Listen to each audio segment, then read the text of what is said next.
사람이 죽기 전에는 주마등이 스친다는 말이 있지요. 하지만 제게 찾아온 것은 찬란한 기억이 아니라 코끝을 찌르는 눅눅한 흙내음과 관 뚜껑 위로 떨어지는 무거운 흙더미 소리였습니다. 툭 투둑. 규칙적으로 들려오는 그 삽질 소리는 마치 제 심장의 마지막 박동을 재촉하는 저승사자의 발걸음 같았지요. 30조. 평생을 피눈물 흘리며 일궈온 제 제국의 가치입니다. 하지만 지금 이 순간 그 막대한 숫자는 단 한 줌의 산소보다 가치가 없더군요. 몸을 움직이려 했지만 손가락 하나 까딱할 수 없었습니다. 전날 밤 아들놈이 건넨 차 한 잔에 섞여 있던 독한 약 기운이 여전히 제 신경을 마비시키고 있었으니까요. 비명을 지를 수도 없는 암흑 속에서 저는 들었습니다. 관 뚜껑 너머 제가 가장 믿었던 사람들의 비릿한 웃음소리를 말입니다. 아버지, 이제 그만 쉬세요. 이 무거운 짐은 제가 다 짊어질 테니까요. 회장님, 너무 원망 마십시오. 시대가 변한 것뿐입니다. 장남 문석과 20년을 그림자처럼 보좌했던 최 실장의 음성이었습니다. 그들은 제가 죽었다고 믿었습니다. 아니, 죽기를 바랐겠지요. 차디찬 광중 속의 산채로 던져진 저의 가슴 안쪽에서 뜨거운 불덩이가 치밀어 올랐습니다. 슬픔이 아니었습니다. 그것은 살고자 하는 욕망보다 강렬한 저 배신자들의 목을 쥐어뜯겠다는 짐승 같은 분노였지요. 하지만 산소는 희박해져 갔고 삽질 소리는 점점 멀어져 갔습니다. 의식이 가물거리는 찰나 위쪽에서 아주 작은 진동이 느껴졌습니다. 둔탁한 삽질 소리와는 다른 아주 가볍고 예리한 발자취, 그리고 나지막하게 속삭이는 어린아이의 목소리가 들렸습니다. 이상하다. 여기 땅 밑에서 할아버지 심장이 울리는데 그것이 제가 지옥의 문턱에서 만난 유일한 구원의 서막이었습니다. 도대체 9살 난 꼬마 아이가 이 외진 산속 무덤가에 왜 나타난 것인지, 그리고 이 아이가 어떻게 제 운명을 180도 뒤바꿔 놓았는지 지금부터 그 기막힌 이야기를 시작해 보려 합니다. 이야기 시작 전에 구독, 좋아요 꼭 눌러주시고 어디서 듣고 계시는지 댓글 남겨주세요. 이제 제가 왜 그토록 믿었던 자식들에게 매장당해야 했는지 그 추악한 시작을 말씀드려야겠군요. 제가 처음부터 이런 괴물들을 키운 것은 아니었습니다. 저는 종로 바닥에서 껌을 팔고 신문을 배달하며 돈의 무서움을 배운 사람이었지요. 강성그룹이라는 이름 앞에 붙은 30조의 자산은 제 젊음과 건강, 그리고 아내의 목숨과 맞바꾼 처절한 전리품이었습니다. 아내가 세상을 떠나던 날, 저는 결심했습니다. 내 자식들만큼은 이 지독한 가난을 모르게 하겠노라고. 그것이 제가 저지른 가장 큰 실수였음을 그때는 미처 몰랐습니다. 큰아들 문석은 유학파의 젠틀한 사업가로 알려졌지만 사실 제 눈에는 보였습니다. 이 녀석의 눈동자 속에 숨겨진 뒤틀린 탐욕을요. 문석은 매번 사업에 실패할 때마다 제게 손을 벌렸고 그때마다 저는 호통을 치면서도 결국 뒷수습을 해주곤 했습니다. 아버지, 이번 한 번만 도와주시면 정말 다르게 해보겠습니다. 그 비굴한 웃음 뒤에 칼날이 숨겨져 있을 줄이야. 저는 녀석이 제 사업을 물려받을 준비가 되지 않았다고 판단해 경영권 승계를 미뤄왔습니다. 그 결정이 녀석의 조바심을 광기로 바꾼 것이겠지요. 사건이 일어나기 일주일 전, 저는 최 실장을 통해 은밀한 보고를 받았습니다. 문석이 회사의 비자금을 유용해 도박판에서 수천억을 날렸고 이를 덮기 위해 해외 펀드와 결탁해 그룹 자체를 통째로 넘기려 한다는 내용이었지요. 저는 믿고 싶지 않았습니다. 내 핏줄이 내가 일궈온 이 나라의 자존심을 팔아치우려 한다는 사실을요.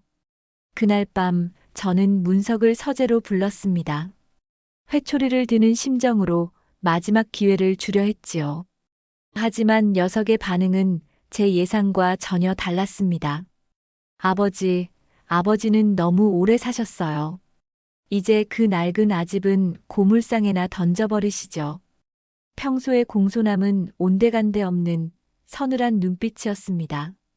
곁에 서 있던 최 실장 역시 평소와 달리 제 시선을 피하지 않더군요. 그제야 깨달았습니다. 이미 내 성벽 안에 적들이 가득하다는 것을요. 저는 분노로 떨리는 손으로 전화기를 들려 했지만 갑작스러운 가슴의 통증과 함께 시야가 흐려졌습니다. 최 실장이 미리 차에 타놓은 약이 온몸에 퍼지기 시작한 겁니다. 쓰러지는 제 귓가에 문석이 다가와 비릿하게 속삭였습니다. 걱정 마세요, 아버지. 장례식은 대한민국에서 가장 성대하게 치러드릴 테니까. 정신을 잃기 직전 저는 제 손목에 차여있던 낡은 시계를 꼭 쥐었습니다. 그것은 제가 50년 전 남대문 시장에서 첫 돈을 벌고 샀던 제 인생의 유일한 증표였지요.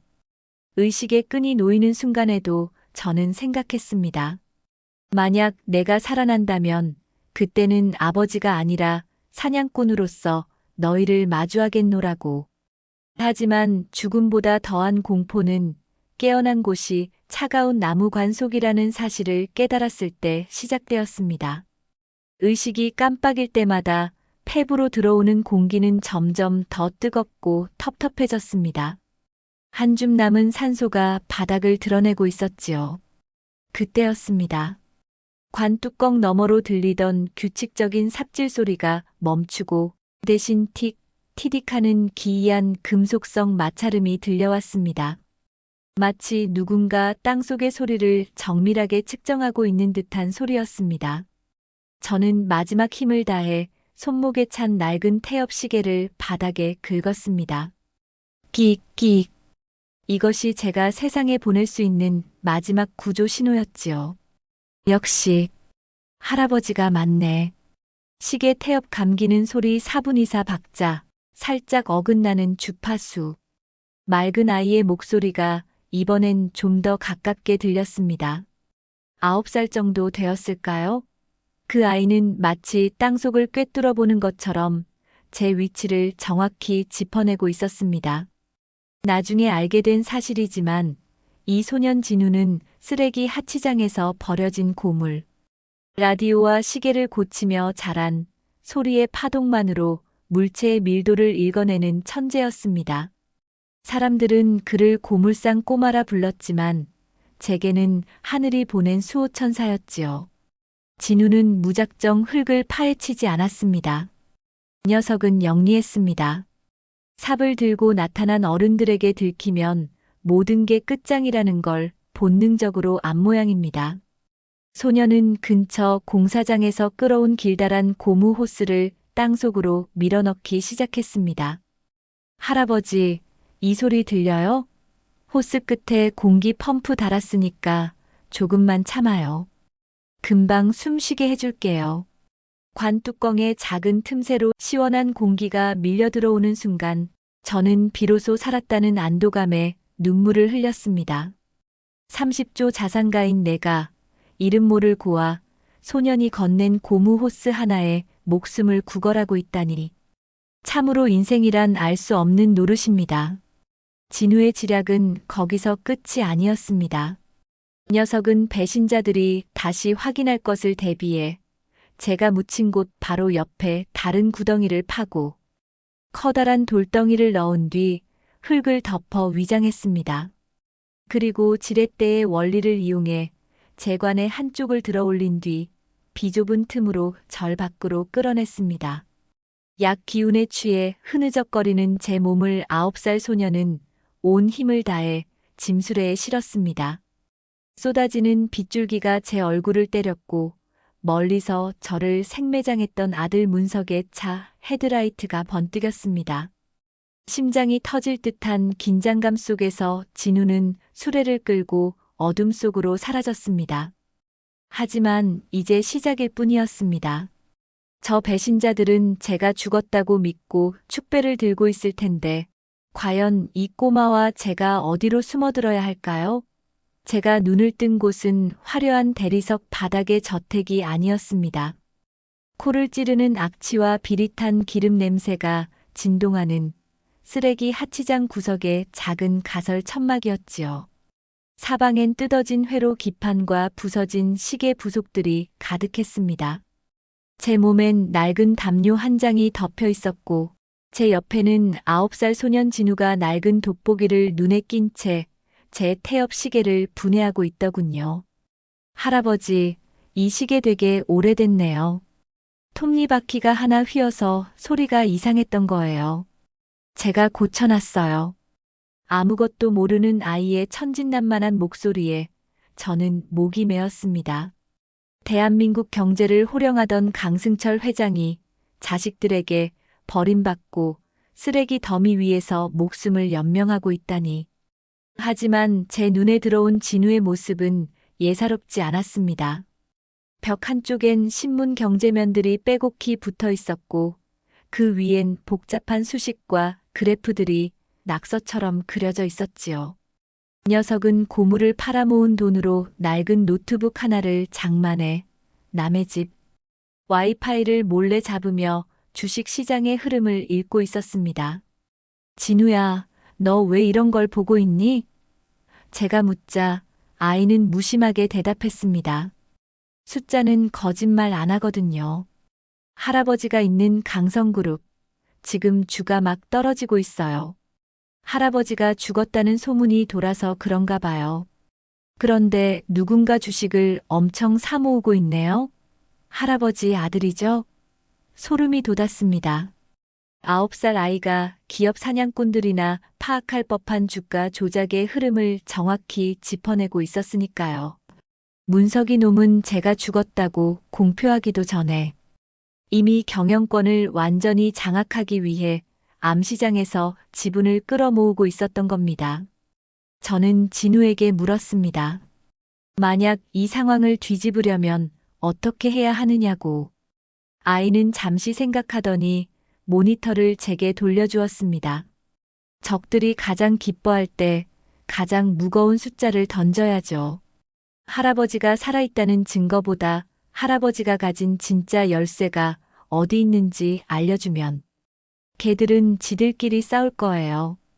녀석의 눈빛은 이미 9살 아이의 것이 아니었습니다. 그것은 승부사의 눈이었지요. 저는 진우에게 제 비밀 금고의 위치와 오직 저만이 아는 비자금 계좌의 암호를 가르쳐 주었습니다. 배신자들은 이제 제 제국을 다 가졌다고 믿고 승전고를 울리려 하겠지요. 하지만 9살 천재의 손가락 끝에서 그들의 파멸을 부를 거대한 숫자의 폭풍이 시작되고 있었습니다. 과연 문석은 제 생존 소식을 언제쯤 알게 될까요? 대한민국 역사상 이토록 화려한 장례식이 또 있었을까요? TV 뉴스에서는 연일 거성지다라는 타이틀로 저의 죽음을 애도했고 강성그룹 본사 앞은 국화꽃으로 뒤덮였습니다.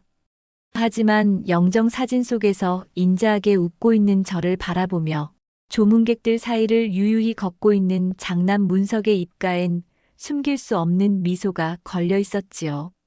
녀석은 슬픈 상주 연기를 하며 조의금을 챙기는 것이 아니라 제 제국의 열쇠를 완전히 손에 쥐었다는 승리감에 취해 있었습니다. 최 실장 역시 그 곁에서 충실한 사냥개처럼 귀빈들을 맞이하고 있더군요. 하지만 그들은 몰랐을 겁니다. 그 화려한 장례식장 구석, 청소부 복장을 한 조그만 꼬마 진우가 카트를 밀며 복도 곳곳에 소형 스피커와 프로젝터를 설치하고 있었다는 사실을요. 진우는 무선 네트워크를 해킹해 장례식장의 대형 스크린 권한을 이미 탈취한 상태였습니다. 할아버지, 준비됐어요. 적들이 가장 높은 곳에서 건배를 제안할 때 지옥을 보여줄게요. 진우의 무전 소리가 제 귀에 들려왔습니다. 저는 장례식장 인근 검은 승용차 안에서 숨을 죽인 채 그 광경을 지켜보고 있었습니다. 드디어 문석이 단상에 올랐습니다. 녀석은 손수건으로 눈가를 훔치며 위선 가득한 추도사를 낭독하기 시작했지요. 존경하는 아버지, 당신이 일궈온 이 기업을 이제 제가 세계 최고로. 바로 그 순간이었습니다. 장내의 모든 조명이 꺼지고 거대한 스크린에 영상 하나가 재생되었습니다. 그것은 문석이 최 실장과 결탁해 비자금을 빼돌리고 제 차에 약을 타는 장면이 찍힌 은밀한 블랙박스 영상이었습니다. 진우가 하치장에서 고쳐낸 제 시계 속의 초소형 녹음칩과 연동된 데이터들이 세상 밖으로 터져 나온 것이죠. 장내엔 경악 섞인 비명이 터져 나왔고 문석의 얼굴은 순식간에 흑빛으로 변했습니다. 이것 꺼. 당장 끄라고. 그 녀석이 절규했지만 진우의 해킹 실력은 이미 보안팀의 수준을 아득히 넘어선 뒤였습니다. 설상가상으로 스피커에서는 제 목소리가 흘러나왔습니다. 문석아, 흙내음이 참 맵더구나. 내가 덮어준 그 흙더미 속에서 나는 많은 것을 배웠다. 그것은 제가 진우의 녹음기로 미리 녹음해둔 사자의 목소리였습니다. 문석은 귀신이라도 본 듯 바닥에 주저앉아 꼴사납게 비명을 질러댔습니다. 장례식장은 순식간에 아수라장이 되었습니다. 하지만 이것은 서막에 불과했습니다. 녀석이 가진 지분과 자금줄을 단번에 끊어버릴 진우의 두 번째 지략이 이제 막 가동되기 시작했으니까요. 장례식장의 소동은 시작이었을 뿐 진짜 전쟁터는 모니터 너머 주식시장에 있었습니다. 문석은 장례식장에서의 망신을 덮기 위해 서둘러 경영권 승계 마무리를 시도했습니다. 녀석은 자신의 치부를 가리기 위해 그룹의 핵심 계열사 주식을 무리하게 매수하며 주가를 방어하려 했지요. 하지만 그것이 진우가 파놓은 거대한 함정이라는 것을 탐욕에 눈먼 녀석은 깨닫지 못했습니다. 9살 소년 진우의 작은 손가락이 키보드 위를 춤추기 시작했습니다. 할아버지, 이제 낚싯바늘을 던질게요. 아저씨는 지금 가진 돈 전부를 주식에 쏟아붓고 있어요. 이때 우리가 가진 비밀 계좌의 물량을 한꺼번에 던지면 어떻게 될까요? 진우의 목소리는 차분하다 못해 서늘했습니다. 저는 진우에게 제 30조 자산 중 외부에 알려지지 않은 차명 계좌 10여 개의 접근 권한을 넘겼습니다. 문석이 주가를 올리려고 안달이 난 그 시점, 진우는 기계적인 속도로 엄청난 양의 매도 물량을 쏟아내기 시작했습니다. 시장은 공포에 휩싸였습니다. 강 회장의 유령이 주식을 판다는 괴소문이 돌면서 주가는 수직 하락했고 문석이 빌린 수천억 원의 사채와 담보대출은 반대 매매 위기에 몰렸습니다. 문석은 미친 듯이 최 실장에게 소리쳤습니다. 누가 파는 거야? 대체 누가 내 앞길을 막는 거냐고. 하지만 최 실장 역시 당황한 기색이 역력했습니다. 자신들이 죽였다고 믿은 노회장의 계좌에서 돈이 빠져나가고 있으니 그들의 공포는 상상을 초월했겠지요. 진우는 문석이 주식을 사기 위해 동원한 페이퍼 컴퍼니의 자금 세탁 경로까지 추적해 금융감독원에 실시간으로 전송했습니다. 복수는 차갑게 식혀 먹어야 맛있는 음식이라 했던가요? 저는 화면 속에서 제 아들이 처참하게 무너지는 모습을 보며 일말의 동정심도 느끼지 않았습니다. 부모의 목숨보다 돈을 택했던 녀석에게 가장 잔인한 벌은 바로 그 돈이 종이 조각이 되는 것을 지켜보게 하는 것이니까요. 문석은 결국 자신의 전 재산을 잃고 사채업자들에게 쫓기는 신세가 되었습니다. 한때 30조 제국의 황태자라 불리던 자가 이제는 땡전 한 푼 없는 도망자 신세로 전락한 것이죠. 이제 모든 준비는 끝났습니다. 녀석들을 완전히 매장할 마지막 장소는 제가 묻혔던 바로 그 산속 구덩이가 될 것입니다. 과연 문석은 그곳에서 누구를 마주하게 될까요? 사람의 욕심이란 참으로 무섭더군요. 모든 것을 잃고 쫓기는 신세가 된 문석이 마지막으로 향한 곳은 역설적이게도 자신이 아버지를 묻었던 바로 그 가문이 선산이었습니다. 녀석은 제가 죽기 전 비밀리에 숨겨두었다는 금괴 5톤의 행방이 적힌 장부가 제 관 속에 함께 묻혔을지도 모른다는 헛소문을 믿고 있었습니다. 물론 그 소문을 퍼뜨린 건 제 곁에 9살 책사 진우였지요. 탐욕의 눈먼 자는 죽음의 냄새가 나는 곳조차 황금의 땅으로 착각하는 법입니다. 어둠이 짙게 깔린 한밤중 문석은 전등 하나에 의지한 채 허겁지겁 땅을 파헤치기 시작했습니다. 분명히 여기야. 여기 어딘가에 장부가 있을 거야. 그것만 있으면 다시 일어설 수 있어. 그 녀석의 손톱 밑에 흙이 박히고 고급 정장은 엉망이 되었지만 삽질은 멈추지 않았습니다. 바로 그때 녀석의 등 뒤에서 나직하고도 서늘한 목소리가 울려 퍼졌습니다.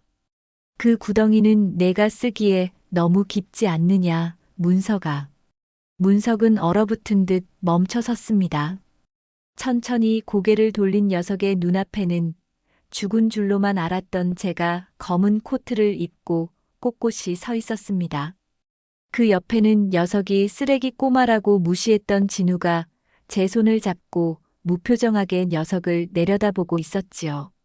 아, 아버지, 귀신이야? 아니, 말도 안 돼.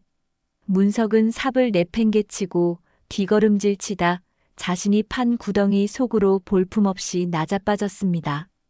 녀석의 눈에는 경악을 넘어선 원초적인 공포가 서려 있었습니다. 저는 구덩이 아래서 덜덜 떠는 아들을 내려다보며 차갑게 말했습니다. 내가 묻혔을 때 들었던 삽질 소리가 아직도 귀에 선하구나. 그때 내가 그랬지? 이 무거운 짐은 내가 다 짊어지겠다고. 그래서 내 소원대로 해주려 한다. 내가 저지른 3천억 원의 횡령, 살인미수, 그리고 외환관리법 위반까지. 그 무거운 죄를 감옥이라는 구덩이에서 평생 짊어지고 살거라. 그 순간 산기슭 아래서 수십 대의 경찰차 사이렌 소리가 들려왔습니다. 진우가 미리 전송한 증거 자료들로 이미 체포영장이 발부된 상태였죠. 문석은 울부짖으며 제 바짓가랑이를 붙잡으려 했지만 저는 차갑게 등을 돌렸습니다. 이제 배신자들에게 남은 건 법의 심판과 평생의 후회뿐입니다. 하지만 제게는 아직 해결해야 할 마지막 숙제가 남아 있었습니다. 바로 제 곁을 지킨 이 비범한 소년, 진우와의 약속이었죠. 문석이 구속된 후 공범이었던 최 실장은 해외로 도주하려다 인천공항에서 진우가 심어놓은 위치 추적 알고리즘에 걸려 덜미를 잡혔습니다. 20년을 함께한 신복의 최후는 비참했습니다. 그는 문석에게 모든 죄를 뒤집어 씌우려 비굴하게 무릎을 꿇었지만 이미 진우가 복구해낸 블랙박스 음성 데이터 앞에서는 어떤 변명도 통하지 않았지요. 법정에서 녀석들에게 무기징역과 징역 30년이 선고되던 날 저는 방청석 맨 뒤에 앉아 조용히 안경을 닦았습니다. 사이다처럼 속이 뻥 뚫리는 카타르시스보다는 인간의 탐욕이 얼마나 허망한지에 대한 씁쓸함이 더 컸습니다. 하지만 그 씁쓸함도 잠시 제 시선은 제 옆에 앉아 작은 노트북으로 강성그룹의 실시간 재무 상태를 체크하고 있는 진우에게 향했습니다. 할아버지, 이제 적들이 다 사라졌으니 주가도 안정됐어요. 그런데 이상한 점이 있어요. 장남 쪽 변호사들이 할아버지의 재산을 압류하려고 유언장 조작 소송을 준비 중이래요. 9살 소년의 입에서 나온 말이라고는 믿기지 않을 만큼 날카로운 분석이었습니다. 녀석들은 감옥에 가서도 제 돈줄을 포기하지 않았던 겁니다. 저는 진우의 머리를 쓰다듬으며 빙그레 웃었습니다. 진우야, 세상에는 돈으로 살 수 없는 게 두 가지 있다. 하나는 사람의 진심이고 다른 하나는 천재의 머리란다. 녀석들은 전자를 버렸으니 이제 후자에게 처참하게 짓밟힐 차례지. 저는 그날부로 변호인단을 소집해 중대 발표를 했습니다. 제 전 재산 30조 원을 사회에 환원하되 그 모든 자금을 운용할 재단의 이사장은 법적 성인이 될 때까지 이진우라는 소년이 지명하는 전문가들이 맡게 될 것이며 진우가 성인이 되는 날 모든 경영권을 위임한다는 파격적인 내용이었습니다. 대한민국이 뒤집어졌습니다. 이름도 성도 모르는 고아 소년이 30조 제국의 후계자가 된다는 소식에 세상은 열광했고 감옥에 있던 문석은 그 소식을 듣고 피를 토하며 쓰러졌다는 후문이 들려왔습니다. 자식들에게 한 푼도 주지 않겠다는 저의 완벽한 복수이자 세상을 향한 가장 화려한 선전포고였습니다. 하지만 진우는 그 엄청난 숫자를 듣고도 눈 하나 깜짝하지 않았습니다. 오히려 녀석은 제게 이렇게 물었지요. 할아버지, 그럼 이제 저 하치장 안 가도 돼요? 저 시계 고치는 거 좋아하는데 거기엔 고칠 게 많거든요. 녀석의 순수함 뒤에 감춰진 무서운 지략을 보며 저는 확신했습니다. 이 소년이라면 제 제국을 지키는 수준을 넘어 세상을 바꿀 지도를 그려낼 것이라고요. 하지만 평화로운 시간도 잠시 예상치 못한 그림자가 저희를 찾아왔습니다. 평화는 언제나 폭풍 전야처럼 짧더군요. 문석이 감옥으로 가고 진우가 후계자로 지명되자 수십 년간 죽은 듯 살던 괴물이 하나 더 튀어나왔습니다. 바로 제 이혼한 전처이자 문석의 생모인 박 여사였습니다. 그녀는 도박과 낭비벽으로 제 인생을 망쳐놓고 떠났던 여자였지만 이제 와서 모성애라는 가증스러운 방패를 들고 나타났습니다. 그녀는 대형 로펌의 변호사들을 대동하고 기자회견을 열어 저를 비난했지요. 제 정신이 아닌 노인이 고아 소년에게 홀려 친자식의 천륜을 끊고 재산을 가로채려 한다. 박 여사의 목적은 명확했습니다. 저를 치매 환자로 몰아 성년후견인을 신청하고 제 30조 자산을 자신들의 손아귀에 넣으려는 것이었죠. 법원에는 이미 저의 정신 감정 신청서가 접수되었고 여론은 천재 소년의 존재를 의심하기 시작했습니다. 9살 아이가 어떻게 기업을 운영하나? 분명 강 회장이 가스라이팅을 당한 것이다. 라는 기사들이 쏟아졌지요. 진우는 처음으로 사람들의 차가운 시선을 마주했습니다. 녀석의 천막 주위에는 파파라치들이 몰려들었고 아이의 과거를 캐내어 흠집을 내려는 시도가 이어졌습니다. 하지만 박 여사가 간과한 것이 있었습니다. 진우는 숫자를 읽는 천재일 뿐만 아니라 사람의 심장 박동 소리만으로 거짓을 판별하는 인간 레이더였다는 사실을요. 진우는 제게 다가와 낮게 속삭였습니다. 할아버지, 저 아줌마 심장 소리가 너무 빨라요. 슬퍼서 우는 게 아니라 가방 안에 숨겨진 뭔가를 빨리 꺼내고 싶어서 안달이 난 소리예요. 녀석은 이미 박 여사의 뒤조사를 끝낸 상태였습니다. 진우는 박 여사가 해외 원정 도박을 위해 사채업자들에게 제 그룹의 기밀 서류를 담보로 넘기려 했던 정황을 포착했습니다. 결전의 날 법정에서 박 여사는 눈물을 흘리며 제 정신 상태가 온전치 못하다고 주장했습니다. 그러나 진우는 증인석에 앉아 노트북 하나를 꺼냈습니다. 이건 박 여사님이 지난 3년간 해외 카지노에서 사용한 계좌 내역과 어제 새벽 사채업자와 나눈 통화 녹음입니다. 그리고 30년 전 아버지를 떠날 때 훔쳐가셨던 비자금 장부의 원본 파일도 여기 있네요. 진우는 박 여사의 로펌조차 해킹할 수 없는 경로로 그녀의 치부를 만천하에 공개했습니다. 9살 아이의 입에서 나오는 증거들은 박 여사의 가짜 눈물을 단번에 말려버렸습니다. 박 여사는 비명을 지르며 법정을 뛰쳐나갔지만 기다리고 있던 것은 경찰의 수갑이었습니다. 이제 모든 장애물은 제거되었습니다. 하지만 제 기력은 급격히 쇠약해져 갔고 이제는 이 거대한 제국과 진우의 미래를 위한 마지막 결단을 내려야 할 시간이 다가오고 있었습니다. 그로부터 1년 뒤 강성그룹 본사 강당에서는 전 세계가 주목하는 취임식이 열렸습니다. 회장 자리는 여전히 비어 있었지만 그 옆에는 작은 의자 하나가 놓여 있었지요. 저는 휠체어에 앉아 그 모습을 흐뭇하게 바라보았습니다. 이제 제 몸에 남은 시간은 얼마 없었지만 마음만은 평생 중 가장 가벼웠습니다. 단상에 오른 10살의 소년 진우는 더 이상 쓰레기 하치장의 꼬마가 아니었습니다. 이 녀석은 제가 선물한 가장 정교한 정장을 입고 손목에는 제가 생명을 구걸하던 그 낡은 태엽 시계를 차고 있었지요. 진우는 수백 명의 카메라 기자들 앞에서 떨림 없는 목소리로 선언했습니다. 돈은 숫자에 불과하지만 그 숫자가 누군가의 생명을 구하는 고무 호스가 될 때 비로소 가치가 생깁니다. 저는 강 회장님이 일궈온 이 제국을 단 한 사람도 억울하게 땅에 묻히지 않는 세상을 만드는 데 쓰겠습니다. 장내엔 천둥 같은 박수가 터져 나왔습니다. 저를 생매장했던 아들 문석은 감옥 TV를 통해 이 장면을 보며 통곡했고, 저를 구했던 소녀는 이제 대한민국의 희망이 되어 우뚝 섰습니다. 취임식을 마친 뒤 진우는 저를 데리고 우리가 처음 만났던 그 산속 구덩이로 향했습니다. 이제 그곳은 차가운 무덤이 아니라 아름다운 공원으로 변해 있었지요.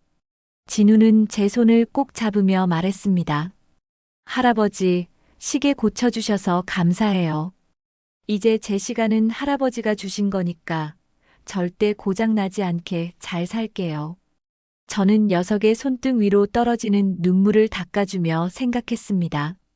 30조라는 돈보다 더 위대한 유산은 바로 이 아이의 가슴 속에 심어준 정의와 의리였다는 것을요.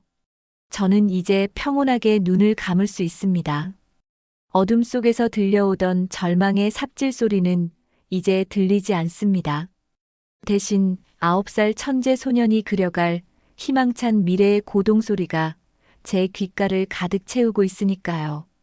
돈이 지배하는 세상에서 사람이 사람을 구하는 기적. 그 기적의 씨앗을 뿌린 저는 세상에서 가장 행복한 부자로 기억될 것입니다. 이것으로 제 파란만장했던 30조 회장의 인생 기록을 마칩니다. 여러분, 당신의 곁에 있는 작은 아이가 미래의 제국을 구할 천재일지도 모릅니다. 부디 사람을 귀하게 여기십시오. 그것이 진정한 부의 시작입니다.